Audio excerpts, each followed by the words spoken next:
कामयाबी दो तरह की, दीन भी कामयाब हो, हमारी दुनिया भी कामयाब हो। कोई सिर्फ दीनी मामलात में कामयाब है और दुनियावी मामलात में वो कमजोर है, वो आदमी 100% कामयाब नहीं माना जाएगा। अगर कोई आदमी सिर्फ दीनी मामला दुनियावी मामला में कामयाब है और दीनियात में वो कमजोर है, तब भी वो 100% कामयाब नहीं है। अगर 100% आप अपने बच्चों को कामयाब करना चाहते हैं तो बच्चों को बचपने में कुरान पढ़ाइए, दीन की तालीमात से आरास्ता कीजिए, उसके बाद अपने बच्चे को डॉक्टर बना दे, अपने बच्चे को इंजीनियर बना दे, अपने बच्चे को एक ऑफिसर बना दे। एक आदमी जब कुरान हदीस पढ़ा के अपने बच्चे को फिजिक्स, केमिस्ट्री, बायोलॉजी पढ़ाएगा, कसम खुदा की, एक लड़का जो पहले कुरान पढ़ा रहे, बाद में फिजिक्स पढ़ ले, पहले हदीस पढ़ ले, बाद में केमिस्ट्री पढ़ ले, पहले फरमाने मुस्तफा पढ़े, फिर किसी साइंटिस्ट का फार्मूला पढ़े, दोनों चीज को पढ़ लेगा, उस बच्चे की दुनिया भी बदल जाएगी, आखिरत भी बदल जाएगी। वरना सिर्फ एक पहलू को पढ़ने से कभी 100% कामयाबी नहीं मिल सकती है। इसलिए सबसे बड़ी ताकत यह है कि मुसलमान अपने माहौल में अगर चेंजिंग चाहता है तो वो अपने बच्चों को पढ़ाने के लिए आगे बढ़े। अपने बच्चों को जब तक पढ़ाएगा नहीं, बच्चा दीन भी नहीं समझ सकता, वो बच्चा अपने मजहब को नहीं समझ सकता, बच्चा अपने वालिदैन की कदर नहीं कर सकता, बच्चा कानून इस्लाम नहीं जान सकता। इमाम साहब 5 साल से समझा कर थक जाए मगर उस पर कोई असर नहीं पड़ सकता जब तक वो खुद से कुरान पढ़कर कुरान से दिलचस्पी नहीं लगाएगा, जब तक वो अल्लाह के फरमान को अपनी निगाहों से पढ़ नहीं लेगा, देख नहीं लेगा, तब तक रियल मोहब्बत इस्लाम से, इस्लाम के कानून से हमारे बच्चों को नहीं हो सकती है। आज कितनी बुराइयां मुसलमानों में है, तमाम बुराइयों में एक बुराई ये भी है कि आज मुसलमान बड़े शौक से अपने दिल में ये बात जमा लिया है कि हमारी बेटी बगैर निकाब के मार्केट जाएंगी, लोग कहेंगे कि ये साहब किसी अमीर की बेटी है, तब तो मां निकाब नहीं पहनी हुई है। यानी जिसके बदन में जितना शॉर्ट कपड़ा रहे, जितना कमजोर कपड़ा रहे, जितना बारीक कपड़ा रहे, वो ऐसा गुमान करता है कि हमारे बच्चे बच्चियां जिस कदर बेतमीजी मार्केट में करेंगे उस कदर हमारी शोहरत होगी, हमारा नाम होगा। गोवा में आप चले जाएं, दिल्ली चले जाएं, मुंबई चले जाएं, कर्नाटका के दूसरे हिस्सों में चले जाएं, वहां अक्सर ये माहौल होता है, खास करके बीच में वो नदी के किनारे, दरिया के किनारे आप चले जाएं, वहां शॉर्ट कपड़े वाले लोग मिलते हैं। उसको गुमान ये होता है कि हमारे बदन में कम कपड़े रहेंगे, लोग बोलेंगे ये अमीर की बेटी है, इसलिए इनके बदन में छोटा छोटा कपड़ा है, इनके पास कपड़े कम है, गोया ये अमीर की बेटी, अमीर की बहू, अमीर की बीवी है। मगर मैं कहना चाहूंगा मुसलमानों, ये हालात पहले खैर मुस्लिमों के थे, अब मुसलमानों की बच्चियां भी इस पर अमल कर रही है। मुसलमान भी बड़े शौक से अपनी बेटी को मार्केट में बगैर दुपट्टे के उतार रहा है। मुसलमान बड़े शौक से अपनी बीवी को बगैर निकाब और पर्दे के अपने बाइक पे बिठाकर मार्केट ले जा रहा है। अरे अपनी बाइक पे तो छोड़ो, आज तो हालात इतने बदल गए हैं। शौहर रहता है दिल्ली में, उस शौहर का दोस्त है सासाराम में, अब दोस्त के बाइक पर अपनी बीवी को बैठने का ऑर्डर दिल्ली से उसका शौहर दे रहा है, जाओ मेरी बीवी को डॉक्टर के यहाँ लेकर। एक आदमी अपनी बीवी को दूसरों के बाइक पे बिठाने में आज वो किस तरह खुश हो रहा है, एहसान मानता है अपने दोस्त का कि शुक्रिया मेरे दोस्त, कम से कम तूने मेरी बीवी को अपने साथ बिठाकर शॉपिंग तो करा दिया, तूने दवाई तो दिला दी। खुदा की कसम दोस्तों, अगर इस्लाम समझने का मन और उसकी तबीयत आपकी है तो मुझसे सुनो, इस्लाम मजहब वो है अपने तेवर के साथ बैठकर गुफ्तगू करना, अपने तेवर के साथ खलवत करना, उसके साथ बैठना, उनसे बातें करना, उनके साथ तन्हाई के 2-4 मिनट क्या 2-4 सेकंड भी गुजारना हमारी बेटियों पे हराम है। ये इस्लाम का कानून कहता है। अपने तेवर के साथ, जो रियल तेवर है, अपने भाई के साथ, यानी अगर हम शौहर है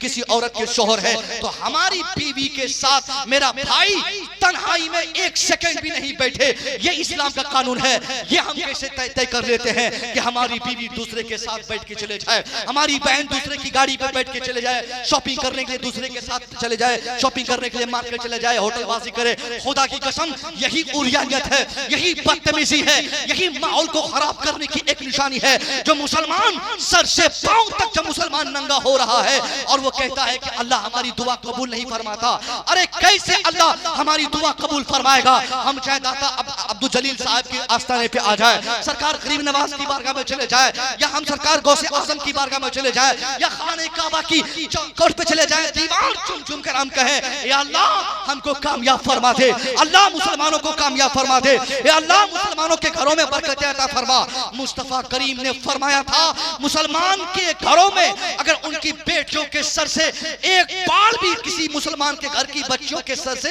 एक बाल भी अगर दूसरों की निगाहों के जीनत बन जाए। अल्लाह उस मुसलमान की आबादी, माहौल, सोसाइटी, घर, गांव और इलाके से अल्लाह दुआओं की बरकतों को उठा लेता है। वहां दुआ कबूल नहीं होती है जहां सर का एक बाल भी, अगर मेरी बीवी है, मेरी बीवी का बाल अगर किसी गैर ने देख लिया, गैर ने देख लिया का मतलब यह है कि मेरी बीवी की मर्जी भी उसमें शामिल हो और देखने वाले की मर्जी शामिल हो। इसी को तो बेहयाई कहते हैं।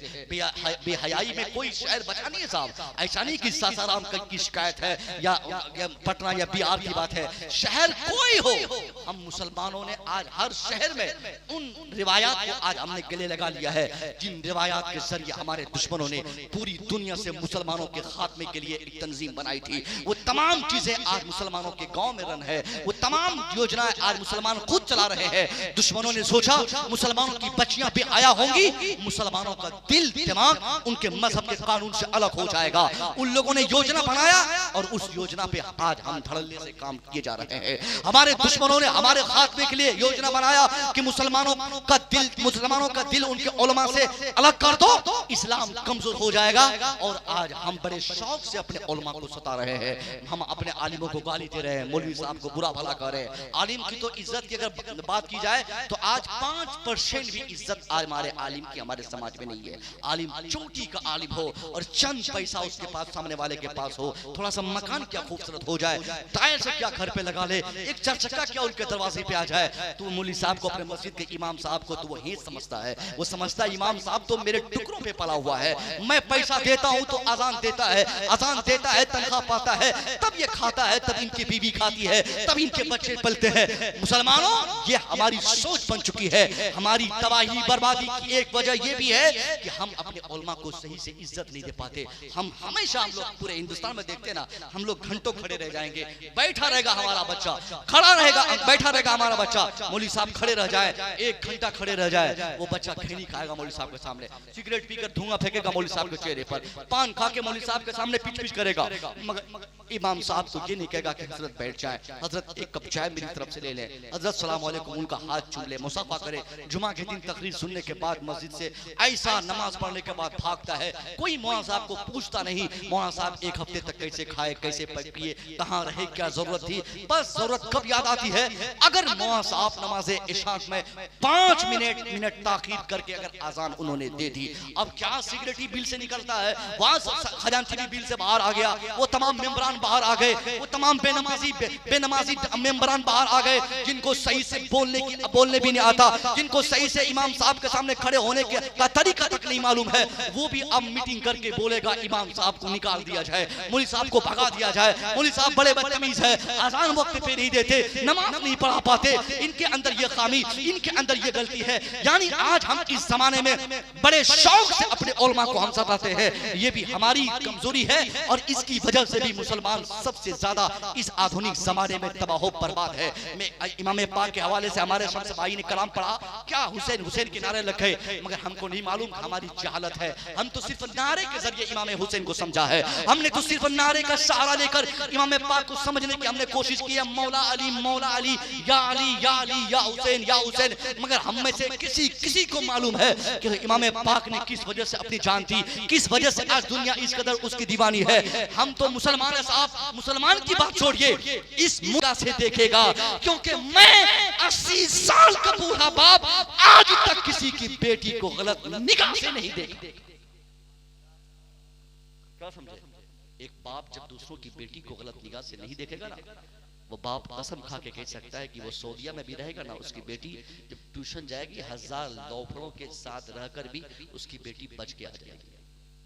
कॉलेज में अगर हमारी बहन पढ़ रही हो ना,